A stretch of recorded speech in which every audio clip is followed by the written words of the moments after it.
Okay, can I welcome everyone to this evening's meeting, please? And starting with item 1, apologies for absence. I've received apologies from councillors Burdis, Pickard, Spoward, Gary Bell, Linda Bell, O'Keefe, Nera, Parker Leonard and Sarah Day. Are there any further apologies for tonight's meeting, please? Sorry, Chairman, Councillor McIntyre is on her way from her job in the NHS. She'll get here as soon as she can. Thank you. Councillor Ross. Are there any further apologies? Okay, we'll go on to item 2, declaration of interests and dispensations. The monitoring officer has written to all members to set out the position with regard to interests in meetings of the authority that will deal with the budget proposals. This is in addition to the training on the code of conduct and specifically declarations of interests that have been provided to all members at the beginning of their term of office or the start of the municipal year. In addition, where requested, advice has been provided to individual members on interests in the meetings of the authority that deal with the budget proposals. In relation to registrable personal interests held where a member has been appointed by the authority to an outside body or bodies, dispensations have been granted to allow them to participate and vote in any meetings in relation to that registrable personal interest and their membership of that body. Where members have been granted such dispensations, they are not required to declare those interests or the granted dispensations at tonight's meeting. A list of the appointments to the outside bodies and dispensations granted to members in respect of these appointments has been sent to all members. Are there any other members who have any other registrable or interests to declare for tonight's meeting? Oh, and a lot of hands pop up. Okay, come on, might as well start from this end first. Councillor Early, please. Thanks, Chair. I'm a trustee of North Tyneside Carer Centre, which contracts with North Tyneside Council. Yes, Councillor Clark. Thank you, Chair. Yes, I am Director and Employee of Justice Prince Community Interest Company, and we work in partnership with North Tyneside Council to deliver contracts and services. Thank you. I will be leaving the meeting. Thank you. Councillor McMullen. Thank you, Chair. I have a non-registrable personal interest. A person who I have a close personal association with on the night of the Tuesday, the 13th of February, was elected Chair of VODA. In compliance with the undertakings of Part 8.2 of the Constitution, due to the associated potential impact of the financial situation of that body, I will leave the room for this part of the business. Okay. Who's next on the front row? I'll go through the front row first. Councillor Carl Johns. Chair, family member works for the authority. Okay, thank you. Anybody else on the front row? Okay, we'll start on the second row. Yes, Councillor Debbie Cox. I have a non-registrable personal interest. A family member receives adult social care. Okay. I've missed one. Yes, Councillor. I'm not sure if it counts, but I rent a property out. No, okay. Oh. Yes. Thank you, Chair. As Councillor Clark said, I'm also a company director and employed by Justice Prince Community Interest Company, and we do contract and receive funding from North Tyneside Council. So therefore, I'll log the registrable interest and will leave the meeting. Thank you. Councillor Shaw. My husband works for Monks Eaton High School. Did you get that? Can you repeat that, please? We missed that. My husband works for Monks Eaton High School. Right. Okay. Anybody else? Oh yes, Councillor Murphy. A member of my family works for North Tyneside Council. Okay. Councillor Oliver. I have a non-registered personal interest. A family member receives adult social care from the council. Okay. Councillor Thirlway. My father is employed by North Tyneside Council. I'm employed by Parkside Care, which has a tenancy agreement with the council, and it also provides contracts for adult social care to the council. And my brother-in-law is a director of Parkside Care, So after seeking legal advice, I'll be leaving the meeting with the other councillors. Okay, thank you. Councillor Drummond? Thank you, Chair. I'm a service member of Tynemouth Fire and Rescue Service, and my wife works at North Tyneside Citizens Advice. I've registered interest. Councillor Mulvenna? Number of my residents work for the authority.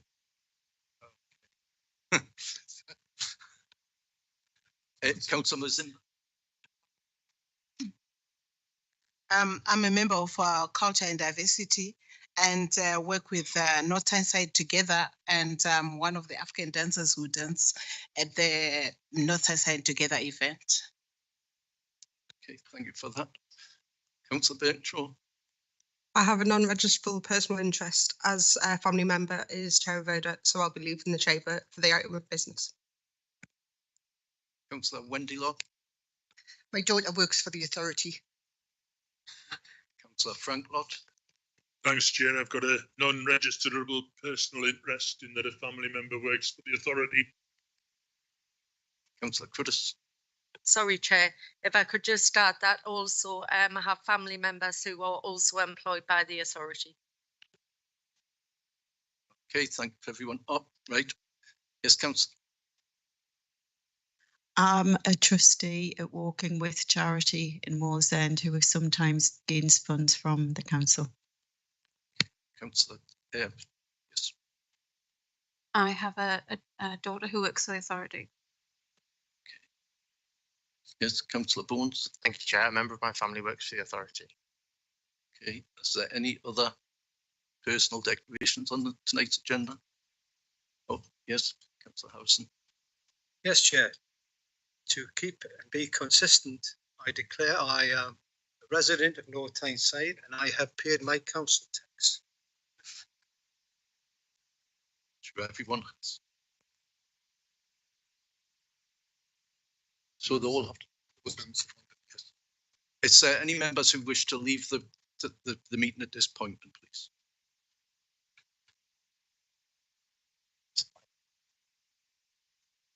And can I also remind those members who have declared interest that they must fill in the cards on the desk in front of them and hand them up to Democratic Services before they leave tonight's meeting.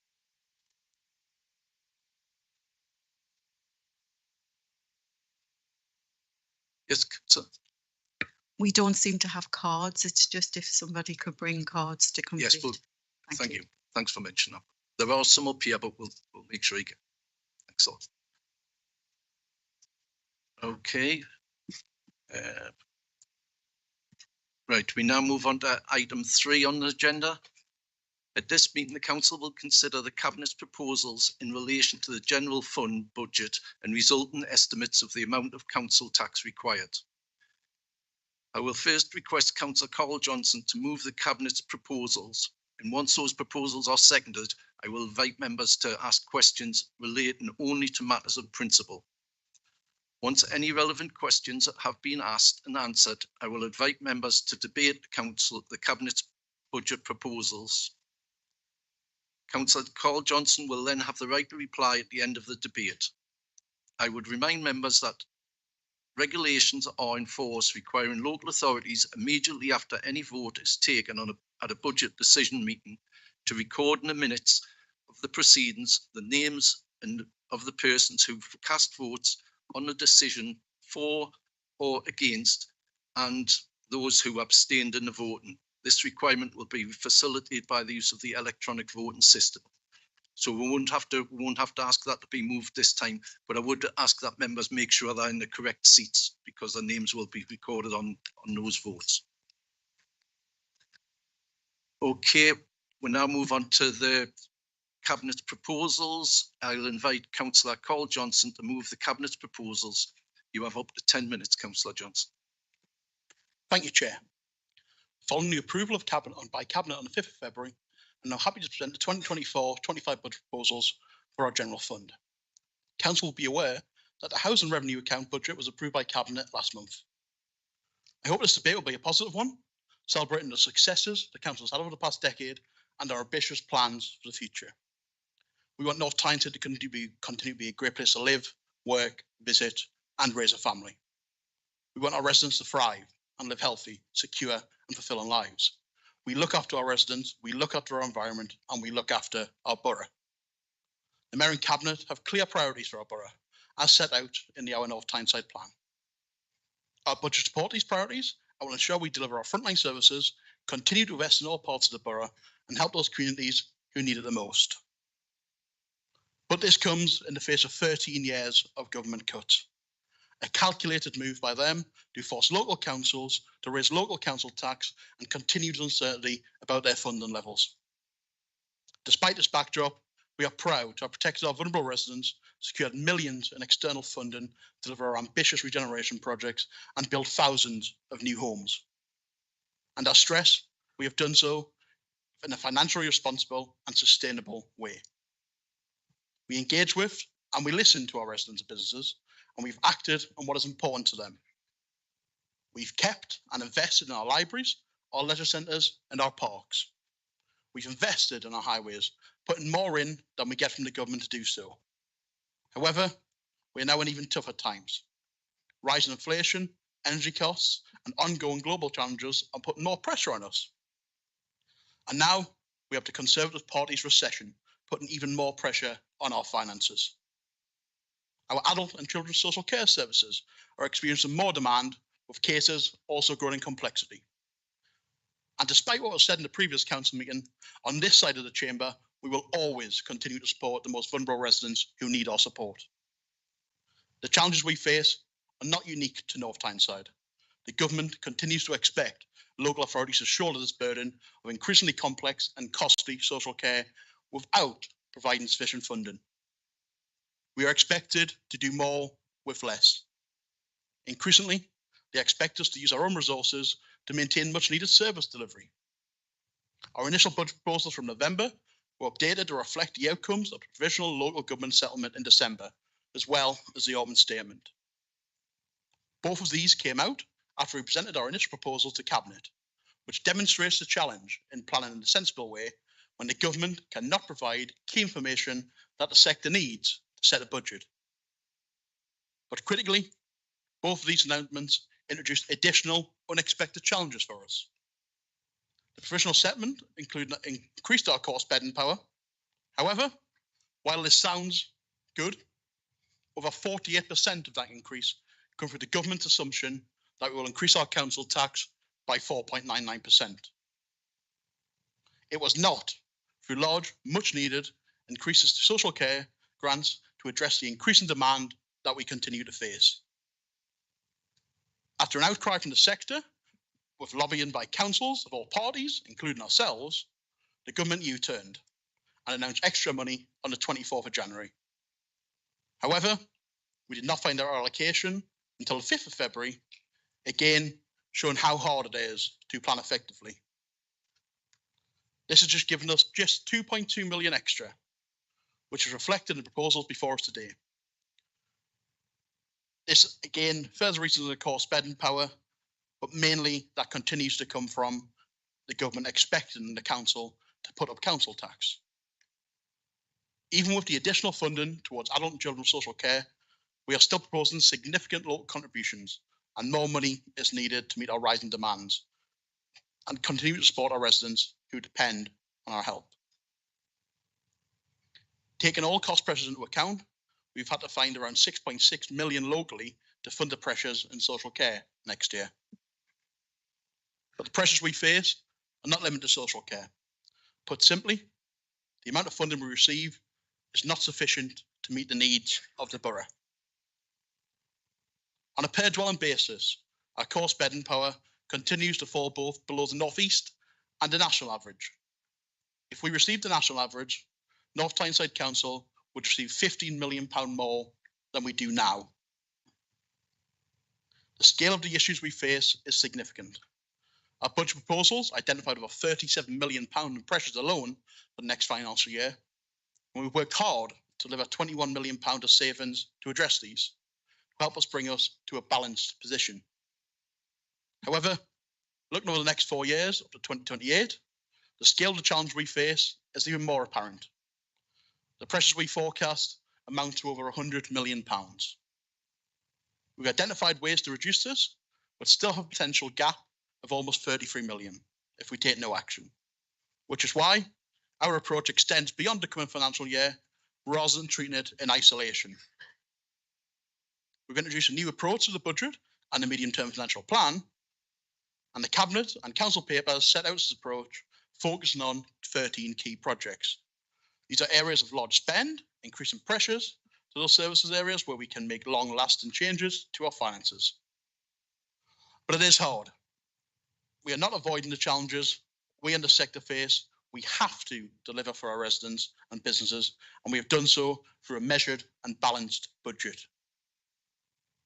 One that has been subject to scrutiny engagement, both for our overview and scrutiny process, as well as with a wide range of stakeholders. To balance the budget and act responsibly, it is necessary to unleash council tax in line with the government assumption of an increase of 4.9%. I repeat again, this is in line with what government expects us to do.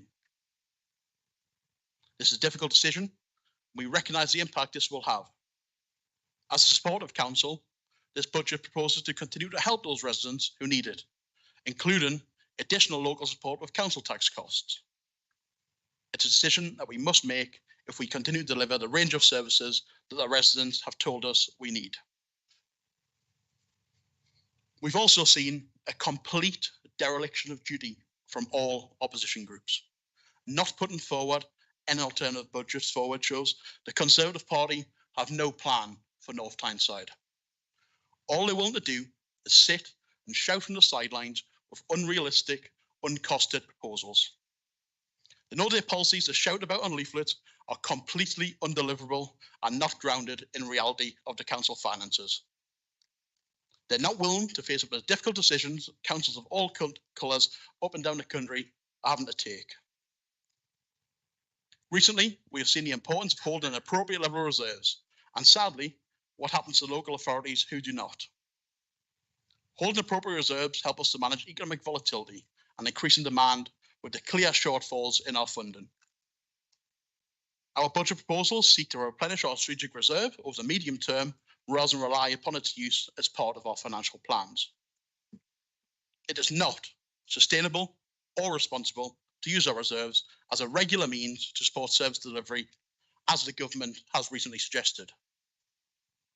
Our medium-term plans involve making difficult decisions to ensure we rely on our services to provide the resources we have available to us. Despite this challenge we face, we are also an ambitious council.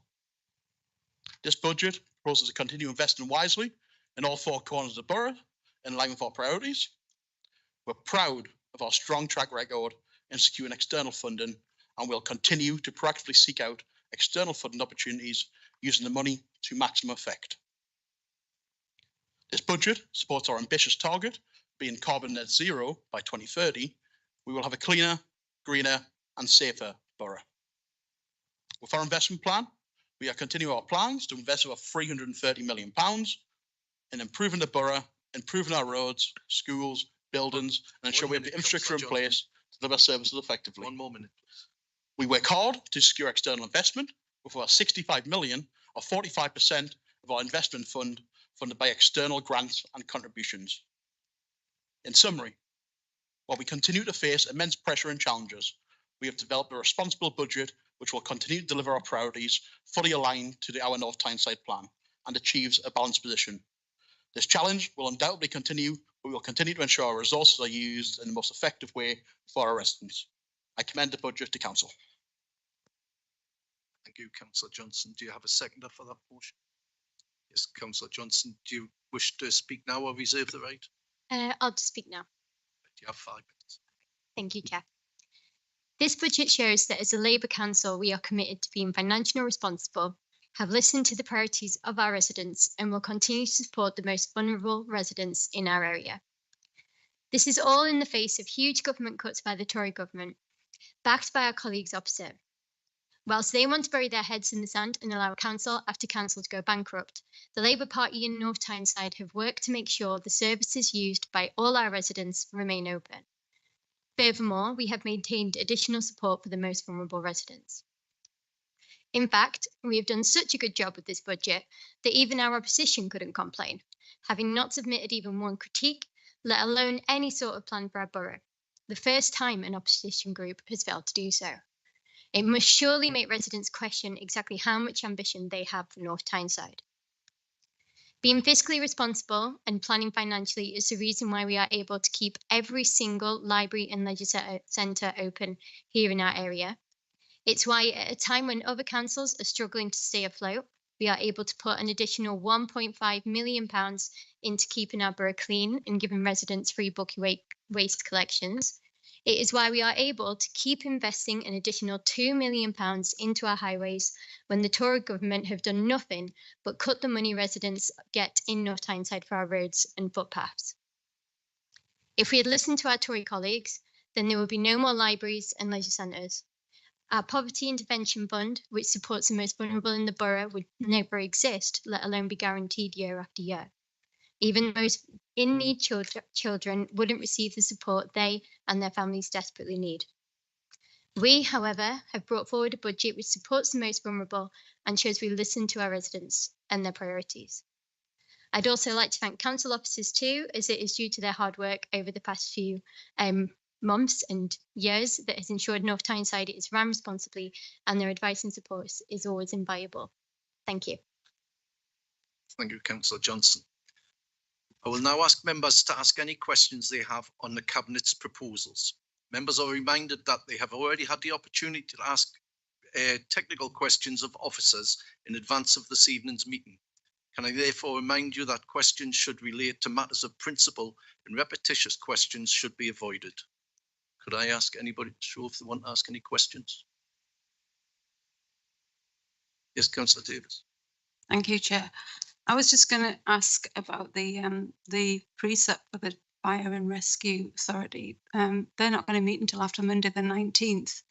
And I just wondered how we be assuming the increase when we can't finalise the budget tonight.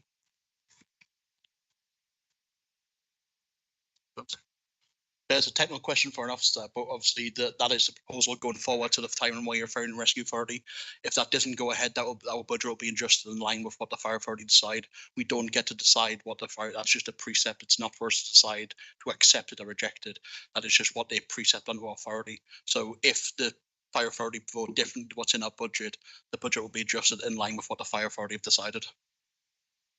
So will that impact on the council tax, the figure that you're going to try and agree tonight?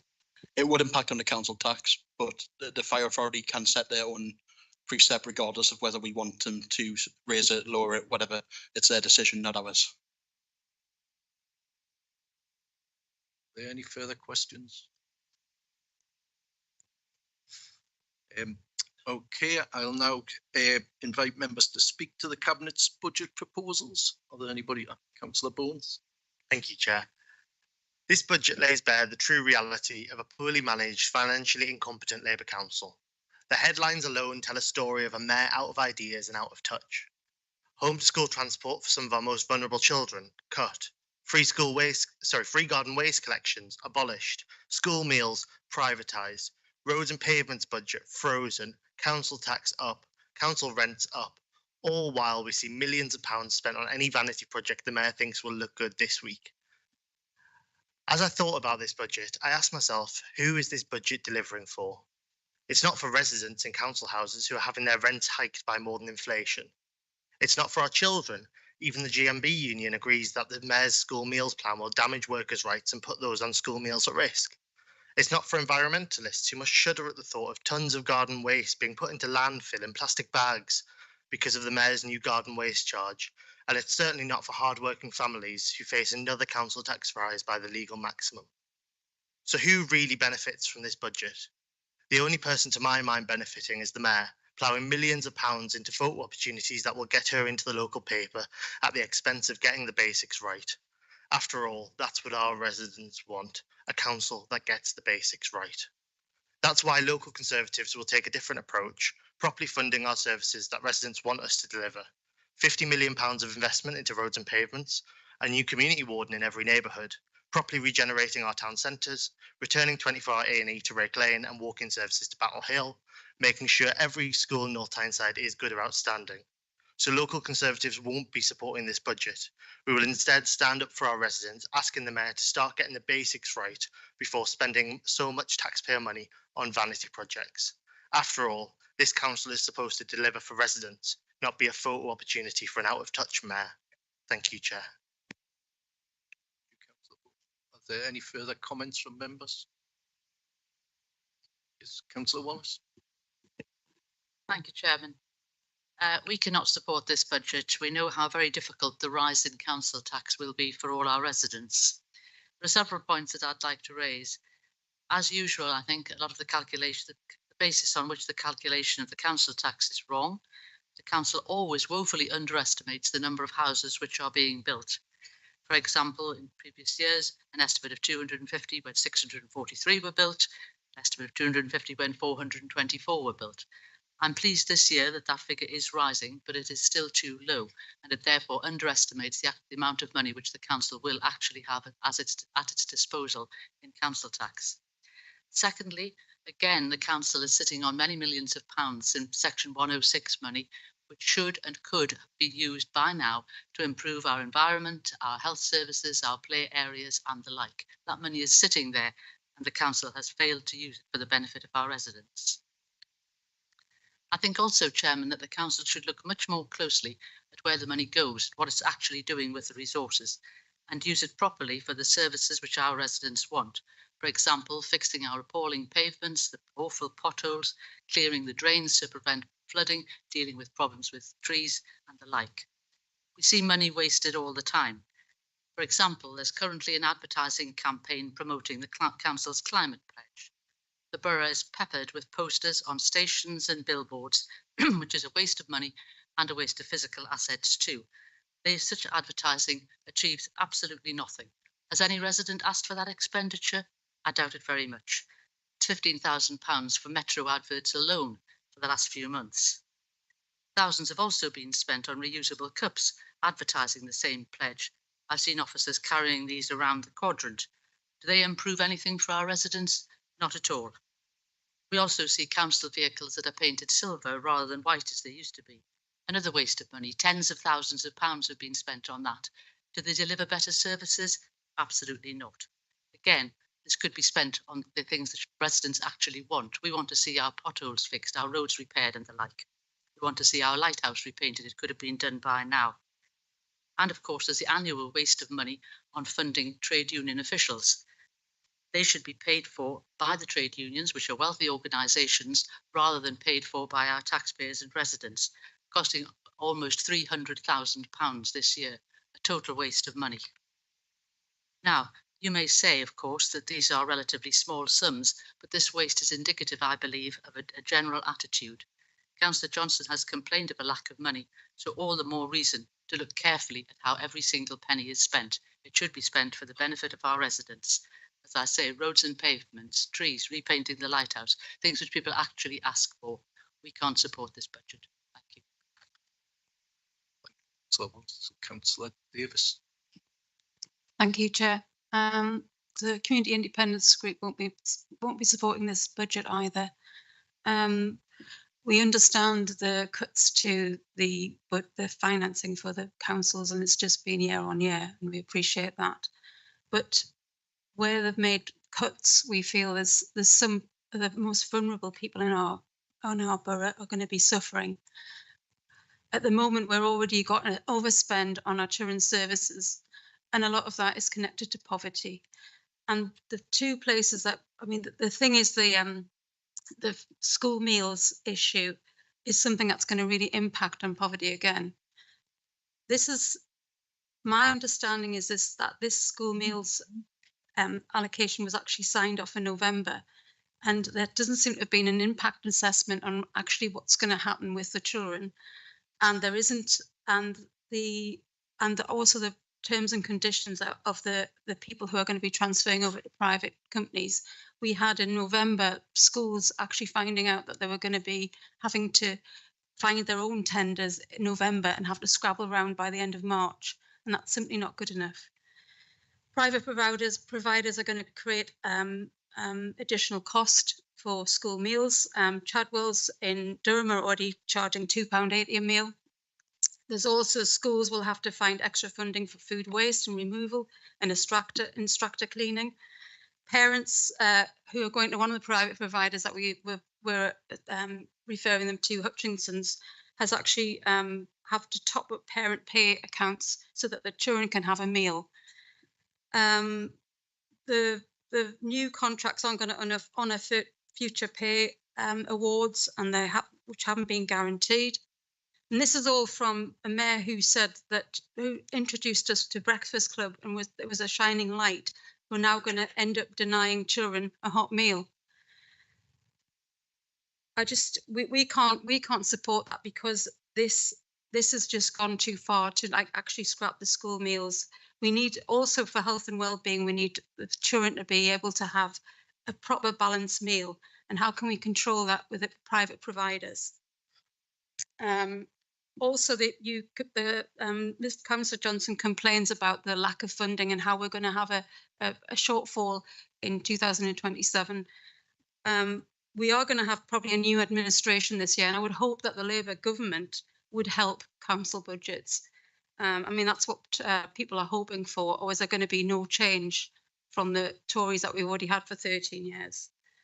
As for the reserves, I think we could have used some of the reserves to help with for school meals, and also for giving more council tax support for people who are going to be really on the edge with and 15% rise in Band A. I would just like to say that we cannot support this, not when other costs are being had with. We already have like an overspend of 5 million, as I already said, on children's services. We spent 1 million on agency staff the last year for children's services. We need to have a root and branch look at like what is happening with our children's services, and if it's poverty, we can't simply go and make children even poorer and make sure that they don't have their meals. And I just think I feel quite ashamed that this is happening. Newcastle Council have managed to keep their school meals, and I think it's a very poor decision that we can't afford ours. Councillor Davis, is there any further members wish to? Yes, Councillor Barton. Thank you, Chair. Despite the warm words of Councillor Johnson, this year's budget highlights the complete disregard and disrespect this Labour administration has for the residents that they claim to represent. Once again, the Mayor and Cabinet have opted for a maximum possible increase in council tax, a hefty 4.99%, alongside a staggering 7.7% rise in council rents. This rise, alongside the use of capital receipts and adjustments to replenish the strategic reserves, saw a budget that was both legally and financially acceptable. And as we've already heard twice this evening, the usual excuses were trotted out, blaming the Conservative government. As we seem to hear for every meeting, regardless of the subject, so far the party opposite has blamed everything from crumbling war memorials to Christmas parking on the government. But this Conservative government then provided an additional £2.2 million to North Tyneside through additional funding. This provided a perfect opportunity for the Mayor and Cabinet to demonstrate genuine concern for the borough's residents. However, instead of easing the burden on hard-working people by reducing taxes or improving essential services and infrastructure, they chose to funnel the majority of these funds back into their own reserves. This Mayor and her Cabinet and this party do not appear to have an ounce of empathy or sympathy with the residents who work hard to afford their constant tax increases. As if this wasn't bad enough, their spending habits seem to have the financial acumen of a drunken sailor hitting the town on payday. Councillor Wallace and Councillor Davis have already highlighted a few of these examples. But if I can add to that egregious spending, the diesel-powered chauffeur-driven Jag, which they've insisted on keeping through a pandemic, a cost of living crisis, and their own drive to net zero, protecting their own expenses, which only Labour councillors claim, on top of the bloated allowances they already receive, giving themselves free parking at the Quadrant while forcing the rest of us to use sustainable travel by making driving impossible. And of course, as was already highlighted, Labour's legacy of vanity projects throughout the borough, which in my ward alone include the new Howard Street ghost town, the filthy empty transport hub in North Shields, which costs the council £400,000 a year to maintain, and the biggest slap in the face for the residents along our coast, Norma's new £12 million seafront car park, where visitors can come in and enjoy sitting in nose-to-tail stationary traffic while enjoying the view of our beautiful coastline over the multi-million-pound empty cycle lane which they were forced to pay for. This is an administration that is ideologically driven by high taxes and yet fails to get even the basics right, simultaneously throwing away our money on projects that nobody asked for and nobody wanted. This is a budget that protects them, their expenses and their vanity projects, while we all get less and less for our money. The Conservatives will not be supporting this Labour first budget.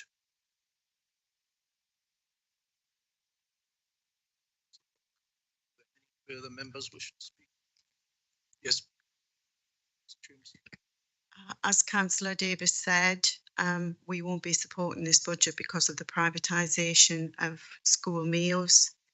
My own view is this betrays the Labour values that were the very reasons why residents voted Labour in their numbers, was so that public provision could be given for things like school meals so that we would retain control of them and we would not be putting valuable funds into the profits of private companies.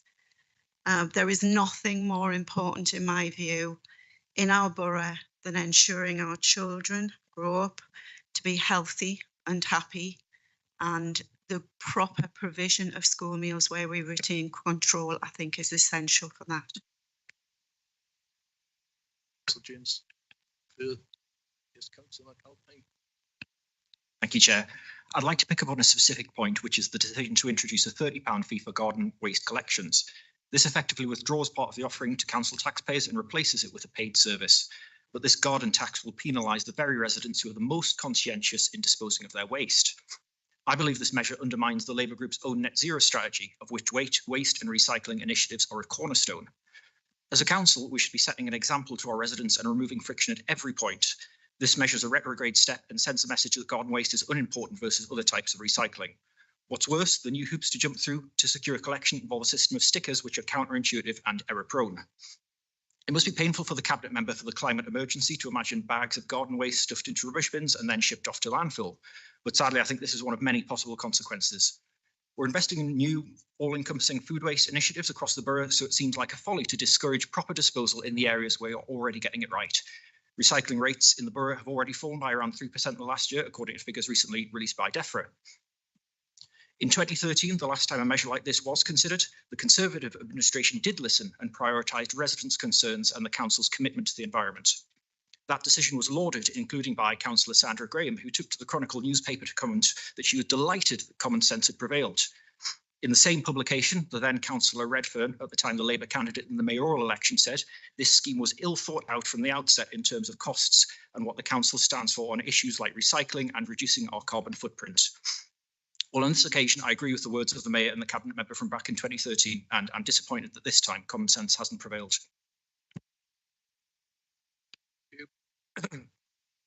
Any further members wish to comment? Councillor Johnson. Thank you, Chair. Chair, I'd like to look at how our Labour members opposite have seen fit to address the ongoing problem of roads and pavements in this budget.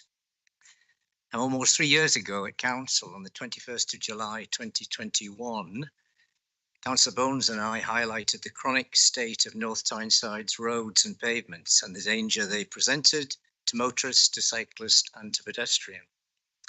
We presented a motion asking Council to match fund the 1.8 million funding boost that central government had just awarded North Tyneside Council.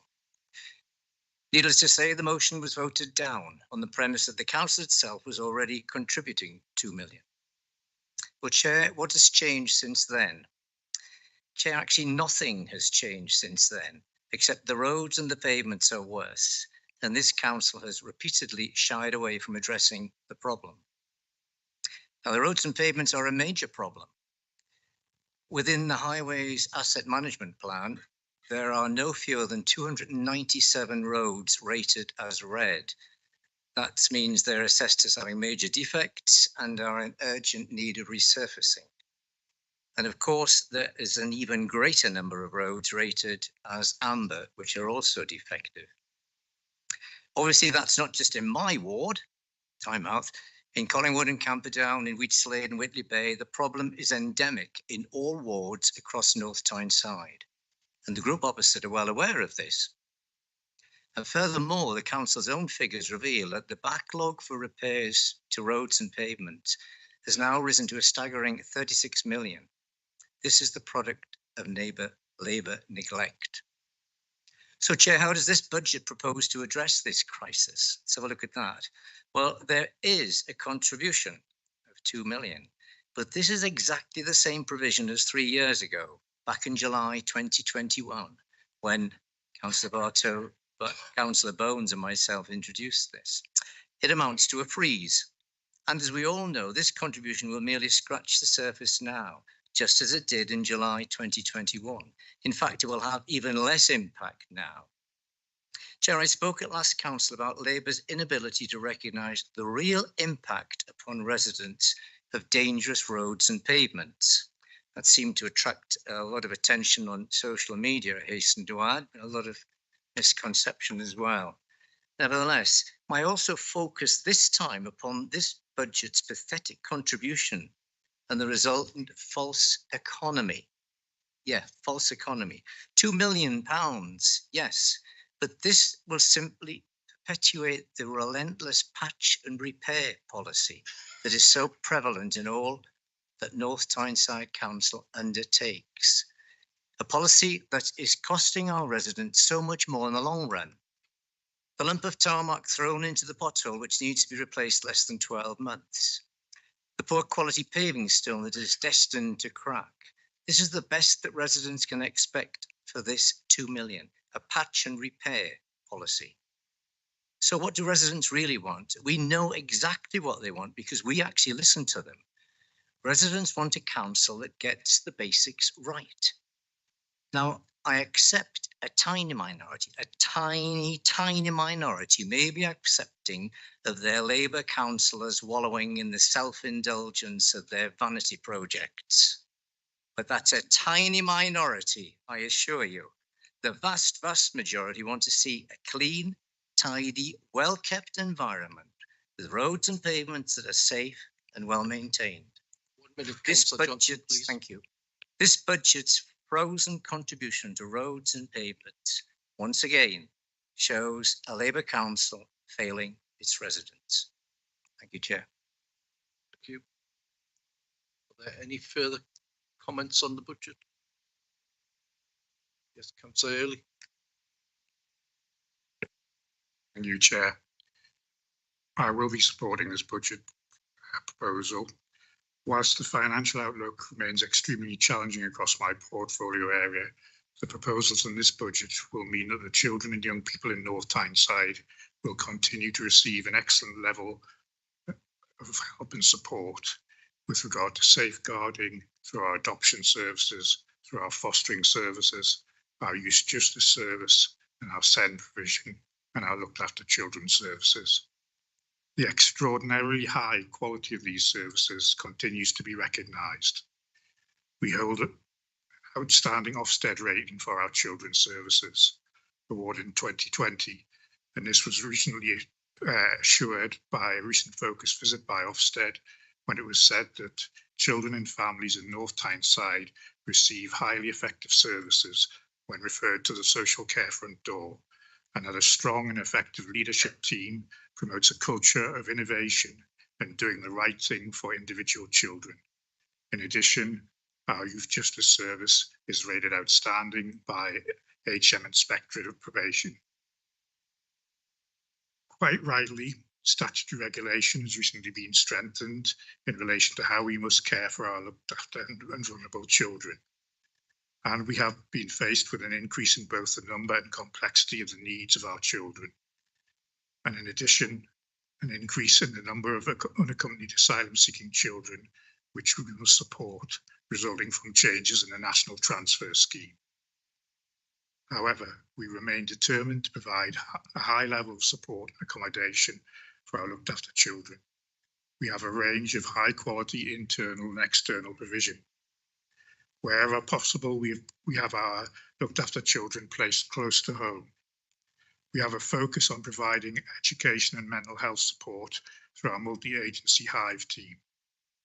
In recent years, we've increased our internal accommodation provision and have plans to improve this further in 2024 with a new small home to cater for our children with learning disabilities and complex needs, a new supported lodging service, and a new move-on pathway for unaccompanied asylum-seeking children.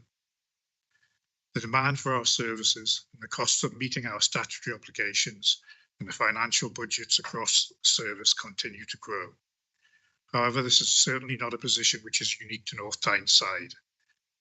Having met as recently as this week with my fellow lead members from across the North East, I know that all local authorities face similar financial challenges when it comes to children's services. However, in part, it has been the ability of North Tyneside Council to set balanced budgets over recent years, and again this year, it has allowed us to provide funding and resources to continue to deliver these services to such an excellent standard. Whilst all the services we deliver as a council are important, or probably none more so are the services in my portfolio area. What could be more important to our residents than knowing that the children and young people of the borough continue to be cared for and supported and protected to such a high standard? And this is why I'm slightly nonplussed by Councillor Davis's comments that children's services need to be investigated. For her information, of the net budget of 38 million for children's services, 35 million, 92% is dedicated to meeting our statutory obligations in relation to our children. 3.4 million is non-statutory spend.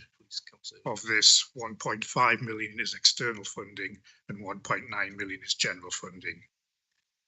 I would urge Councillor Davis and other members who have previously expressed concerns about children's services spend and how the money is spent and on what, to perhaps consider joining and attending the Corporate Parenting Forum, and that will demonstrate the good value of the money that we spend in supporting our children.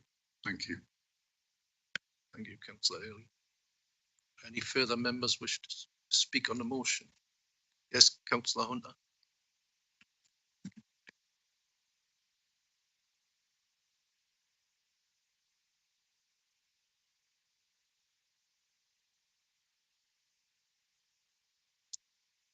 Start again. Let's start with a few headlines. BMA warns of social care crisis. How did the social care system end up in crisis? Adult social care system in crisis, say Tory councillors. Social care inequalities deepening. Social care crisis worsening by the minute. And these aren't red top headlines, but they're from serious publications. Why have we got them? Because adult social care isn't funded properly by this government, despite years of promises to do so. In December 2021, the government produced the Adult Social Care White Paper. And as helpful as it was a 10-year vision with only minimal funding when more significant levels of investment are needed now. The LGA said that without immediate action and funding, the White Paper's vision would simply remain an ambition. Pressure would continue to grow on the NHS as social care needs would go unmet and people would be unable to live the lives they deserve. They estimated the cost of addressing this unmet and undermet need at around 6 billion for older people and people of working age. This is broadly equivalent to the funding gap that social care has had to close since 2010, which has been achieved by councils making savings and cuts to service itself, as well as to other council services that support people's well-being in a broader sense. Last November, the funds that were promised to reform adult social care in England were cut by a significant 58%, according to the National Audit Office. The government moved £600 million over the 2-year period to 2025, from social care reform into tackling immediate pressures on services. And sector leaders said 2-year funding package meant to tackle workforce gaps would help them plan for the winter and deal with rising demand, but warned it was too little to tackle unmet need and was no substitute for long-term investment. And there's a huge disparity between councils. For example, the percentage of people who receive home or care home packages which are funded by councils varies enormously. In one North East authority, it's 94%. In North Tyneside, it's 83%, whereas in one South East authority, it's only 8%. So where's the equity in that? The government really does need to stop the pattern of making promises and then reneging on them. Our vulnerable elderly residents deserve better, and the Tories opposite should help by demanding that their government funds social care properly. Despite all of this, here in North Tyneside, we're still working hard to provide good social care during a cost of living crisis with soaring costs and needs. Demand for social care is high. Between April and November, there were over 10,000 contacts into Gateway, an 11% increase on the previous year. We had 919 home care clients receiving nearly 45,000 hours of home care services a month. The number of home care clients increased by 15% compared to the previous year, and there was an increase of 25% in home care hours delivered. One of our priorities has been to prevent residents going into short-term care home provision where it's not necessary.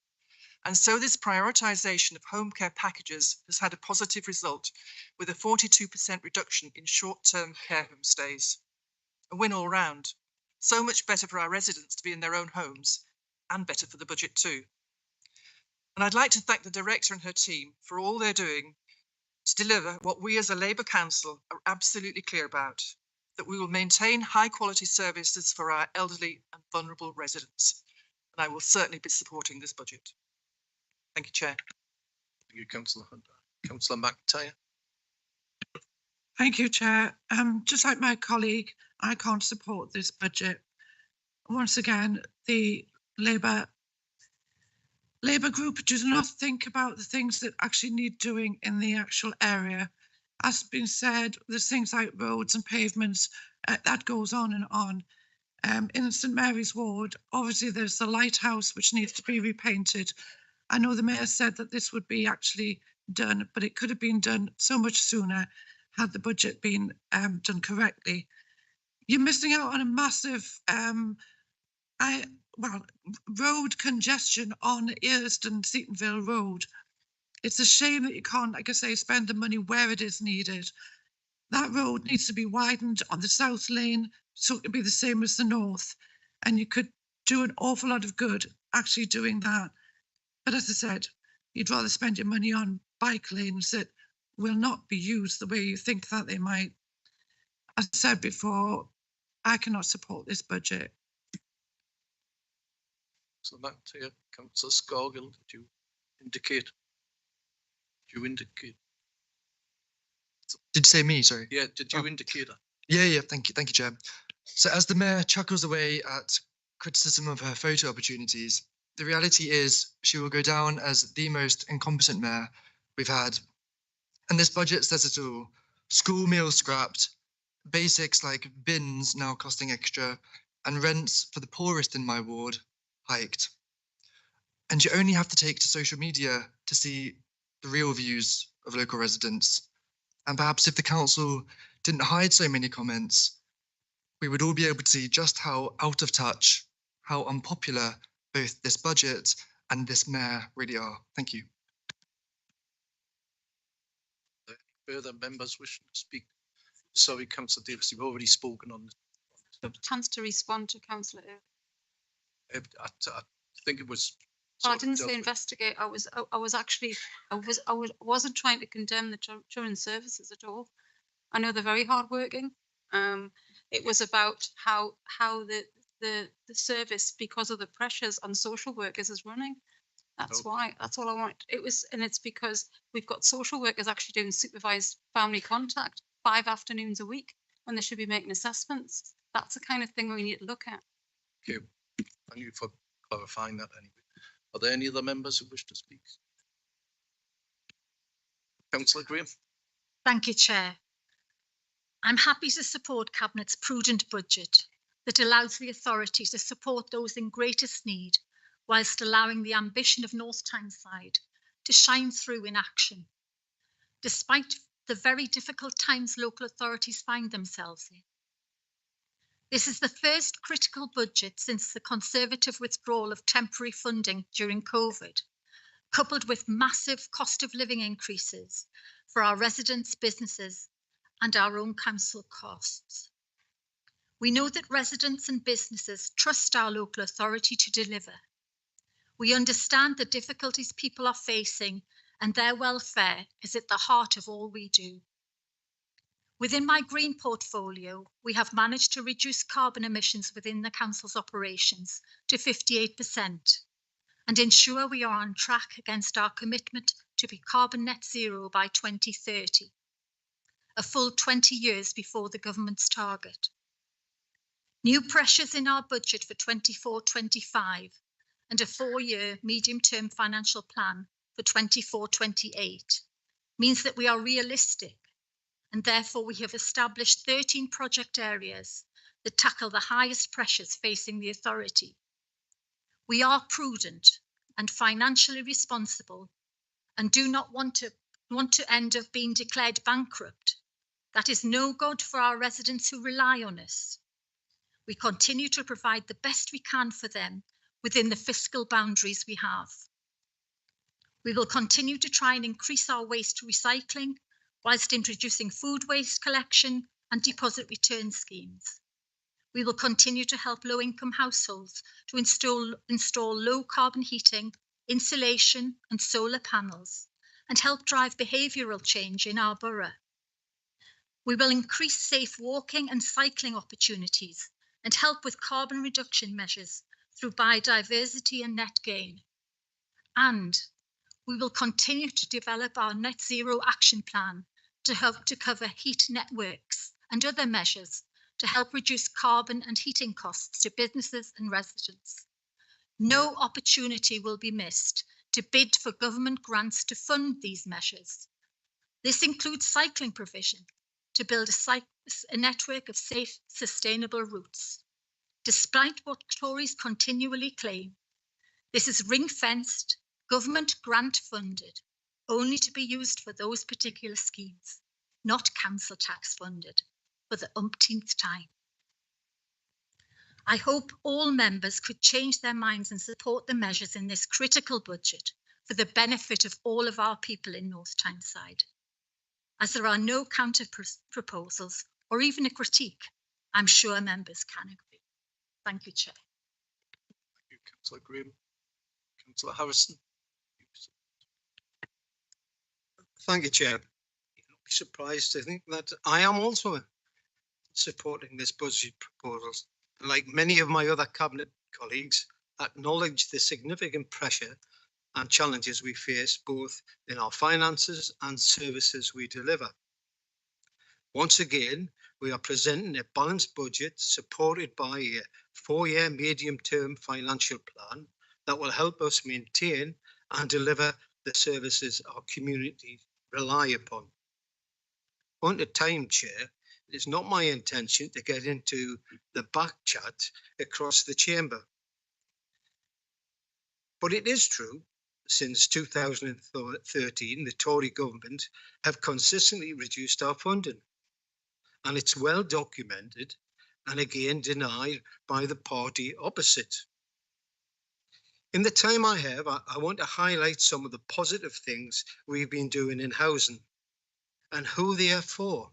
Our tenants. We listen and we deliver. Our housing revenue account is facing the same external challenges as our general fund, and high inflation is significantly increasing the cost of maintaining and improving our homes. In line with government policy, our rents will increase. This will help meet these challenges and balance our budget and help our 35-year capital plan. Therefore, in doing so, we are continuing with our long-term HRA plan by investing in our homes in a responsible and sustainable way and helping to provide much needed additional affordable housing through our new build programme, in line with our green priorities as a council. Following a review of our service charges, we are proposing some changes to reflect the impact of the significant financial pressures already outlined. However, as a responsible landlord, we will provide support to those tenants who need it and to ensure that our most vulnerable tenants are protected. No existing tenant will pay more than the inflationary element to any service charges. We are maintaining our commitment to those in need, including the continuation of the 3 million tenancy sustainable fund we created in 2023, which included a range of measures to help support our tenants and improve sustainability. All of this has been factored into a refreshed HRA business plan to ensure that the plan can be balanced while supporting the Mayor and Cabinet's objectives.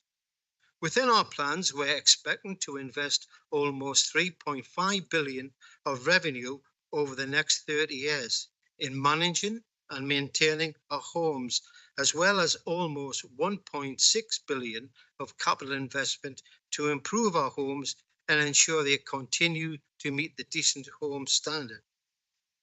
In line with our affordable homes plan, our long-term plans include over 205 million to fund the construction of additional homes. Our investment plans for the coming year include over 38 million of capital investment, with over 8 million of this supporting our immediate new build plans. We remain committed to improving sustainability as part of our carbon net zero action plan, aiming to install over 850 Councillor Harrison, 1 more minute, please. Nearly there, Chair. Thank you very much. Aiming to install over 850 energy efficiency boilers, as well as external insulation measures and solar PV arrays. We will continue to deliver a range of lasting improvements for our tenants, from over 200 planned roof replacements to the installation of 700 new kitchens and bathrooms, as well as boundary and public rail improvements. And I'm finishing here, Chair. We're proud to continue supporting the apprenticeships and our Work and Roots programme, which gives young people a second chance with employment and training. We listen to our tenants and we are proud of the services we deliver to our tenants. Along with our HRA, our budget proposals demonstrate our ability to respond to challenges and to continue to deliver our long-term objectives in line with our North Tyneside plan. I'm pleased to support, Chair. Thank you very much, Councillor Harrison. 2 seconds over there, but we'll let you off. Councillor Phillips. Yes, Councillor Phillips. Thank you, Chair. Bit of a strange one to start here because I find I'm quite a positive person. I came into this meeting quite positive, thinking that because there'd been no objections to the budget, there'd been no critiques, that we're all kind of like agreed that this was the only way forward. So I was a bit surprised at some of the stuff that came back today.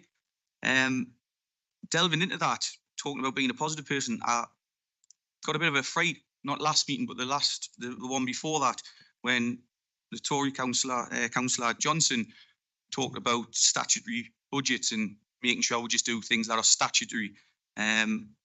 That really sent a bit of a chill through me, because I think that's the worst thing a council could probably do, just be statutory. We need a little bit of ambition. We need to build on things. I really do think that. So I was a bit worried 2 meetings ago that the Tory group were speaking like that. But then, being the positive person, I was all positive again coming in today because no objections. So I thought they've learned a lesson. They know what they're doing. They know that this is the only way that we can move things forward. But everything I've heard from the opposite side of this chamber has just kind of like made me heart sink again. What really annoys me about this is I've got 3 groups sat opposite us who haven't bothered to come up with an alternative budget. I've got 12 people sat opposite who talk about caring about their residents, but they haven't give their residents the service of actually coming up with an alternative, but are quite happy to sit there and just criticise and criticise and criticise. There's been one or two things mentioned about my portfolio, but I just want this pointed out on record that of the 12 people sat opposite me, not one person has emailed me, not one person has picked up the phone and spoke to me about their concerns about that area of my portfolio. Yet they've chosen to wait till tonight to just try and make political points about it. This is something that could possibly have been sorted weeks or months ago. But again, if you can't come up with an alternative, that's the bit that annoys me slightly. So getting back to being the positive person that I try to be, I'm really proud that this budget not only does all the statutory stuff, but it's also quite ambitious. Children and young people are really a large part of my portfolio. And I'd like to think that things like the libraries and leisure facilities that are available in this area really help children and young people. It's something that I was entitled to as a child. It's something that's helped me in my life. And I'm glad that I can help as a councillor, I can help create a budget that allows that to continue. And I'm not just pulling the drawbridge up behind us now that I'm sorted. Probably the best example I can give about how we're an ambitious council is the creation of the Working Well hubs. Now, anyone who's unaware of this, the Working Well hubs have been created to basically provide a link between local employers, national employers even, for that matter, and local people, local residents, and they've been incredibly successful. Praised by Ofsted in a recent inspection. We've had over 8,000 people access these services, and that's just through the door, by the way. That's not including via email and things like that. Just one or two things that I'd like to raise about that. Okay, just some comments from residents. This one from Jennifer. She was made redundant from Wilco's and was supported by the employment advisor at the Working Well Hub to find alternative employment. Jennifer says, I can't express my heartfelt thanks for all your support and professional advice to me. Every time you encourage me, never give up, or let's try another way is a moment to treasure. Your happy face cheers me up. Now I've got a job. It's such a good start for me. Thank you. Working Well Hub. Kay from Walls End. I had an interview yesterday for the nursery post and they have offered me a position. Thank you for being so amazing at your job. Your support and guidance was perfect. One more minute. I can't put into words how much of a rock you have been to me. I'd just like to point out that's just a handful of success stories that wouldn't have been possible if we weren't an ambitious council with an ambitious budget that also looks after its residents right the way across the borough. Please, please, please, next time, if we're all sat here together this time next year, if you don't like what we're doing on this side, please come up with an alternative. Please get in touch with me beforehand and I'll see if I can address some of your concerns. Don't leave it till the night of the budget meeting to just try and score some cheap political points. Thank you, Chair. Councillor Phillips, are there any further members wish to speak on the motion? I think you've already signalled you want to speak. Oh, yes, that would be right. Okay. I just want to reiterate the fact that I am surprised that not one group on the other side of this chamber has actually bothered to produce a budget, despite the fact that they're telling everybody and the residents how they care. The second thing I would just like to reiterate is that my thanks go to the officers for all the hard work you've done to bring us into a balanced budget. It has not been easy, and my colleagues have told you why it hasn't been easy, and I don't want to go into that again. To thank my members as well, who actually agreed to come and support this budget, much appreciated. But I can guarantee to the residents and everyone here that I will take no advice from two members of the Tory party about policy or U-turns that have been found guilty of bringing this council into disrepute. Never, ever would I do that. Thank you so much to the officers too. Just given that there's no further members signal, Councillor Johnson, would you like to use your right to reply? Certainly. Thank you, Chair. I want to thank the officers for all their hard work on the budget. They do provide fantastic services to our residents. This budget takes difficult decisions needed to balance the budget while investing in the services our residents want and supports the most vulnerable through the hard times created by the Conservative government. Councillor Bones once again shouts and screams from the sidelines without any plan. He knows his plan would be illegal and result in the council facing bankruptcy. Otherwise, he would have submitted it for consideration. Local Conservatives know they couldn't do any better than the current budget. A complete sham from the Conservative Party locally, coupled up nicely with the National Conservatives' cost of living crisis, and now the Conservatives have took us into a recession. Councillor Bartoli, more rhetoric without a plan. Councillor McAlpine talks about garden waste. Was the last authority to introduce this charge in the backdrop of £140 million of Conservative government cuts. We finally had to introduce this, but we've introduced it at the lowest rate of any council in the North East Mayoral Combined Authority area, lower than Conservative ran Northumberland. Most councils in the difficult economic circumstances are not putting additional money into roads and pavements, but we're putting an additional 2 million into ours. We'll take no lessons in the run of council from Councillor Wallace, who, while still in the Conservative Party, proposed the budget which a Section 151 officer said would not have met the legal criteria. The Community Independents have no plan, no alternative for our budget.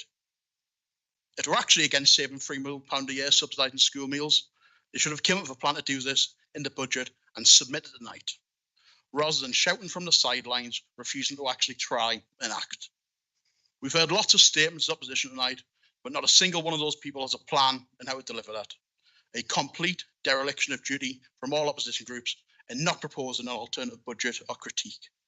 They have no plan for our borough, sniping from the sidelines, spouting uncosted, untested opposition is not the way to run a council. The small number of residents who do vote for an alternate to the Labour Party will have expected their councillors to be proposing alternatives, but they got nothing but empty words from Tory councillors unwilling to put them to the test. As they know, as well as us, in the circumstances of national Conservative government cuts year upon year, this is the best budget people could come up with.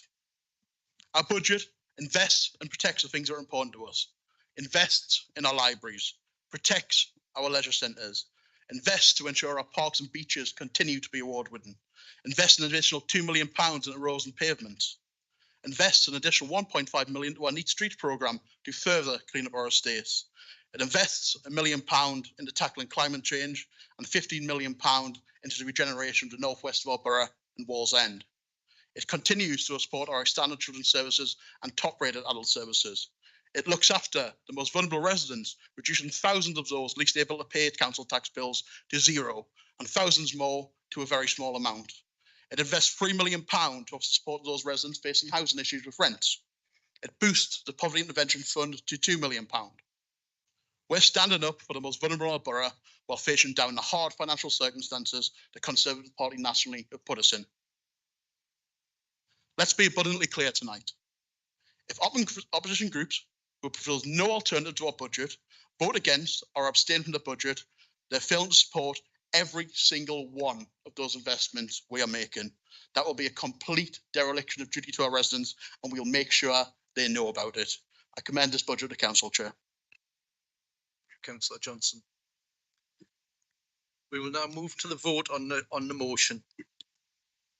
It's a simple majority vote, and the electronic voting system will now be used for this purpose. Can you open the vote, please? Can members please vote?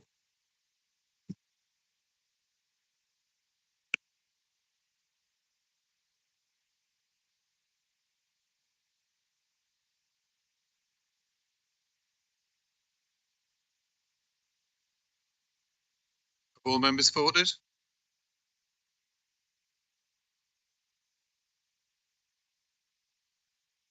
Close the vote now.